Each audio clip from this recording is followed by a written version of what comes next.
Well, happening today, the International Bluegrass Music Association is holding their award show tonight at the world-famous Ryman. Some of the hottest acts in the world are there to celebrate during the International World of Bluegrass Week. Fox 17's Megan O'Halloran is live at the Ryman with some international bluegrass flavor. Megan?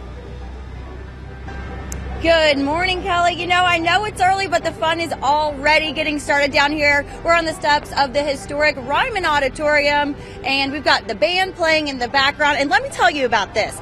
This is a week-long event. The conference runs Monday through Thursday. That wraps up today, ends with an award ceremony tonight, and then the real fun begins, the festival. That runs from Friday through Sunday. And here to talk a little bit more about that is Judy McKenna, and she's here on behalf of the music festival.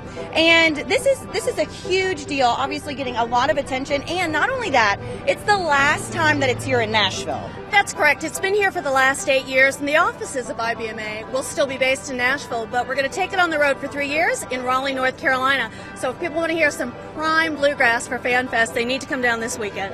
And what can they expect, really? Well, there's over 60 performances they'll be able to see, and the top groups in bluegrass. This is a really great way to, if you love bluegrass, experience it with some of the best, and if you don't know bluegrass, to learn a little bit and to hear it as it should be done. Live. Live is the way to hear bluegrass.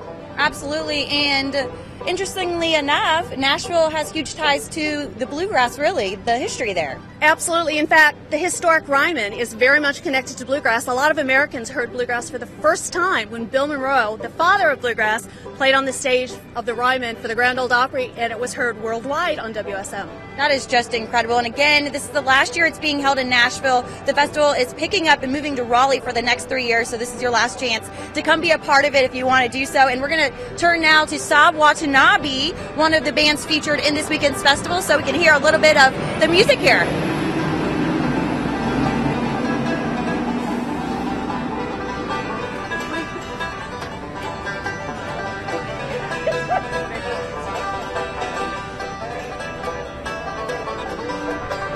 All right, and believe it or not, Steve Martin has a huge hand in this and has played a big part every year in this festival, and we're going to talk a little bit more about that coming up a little later. Back to you guys.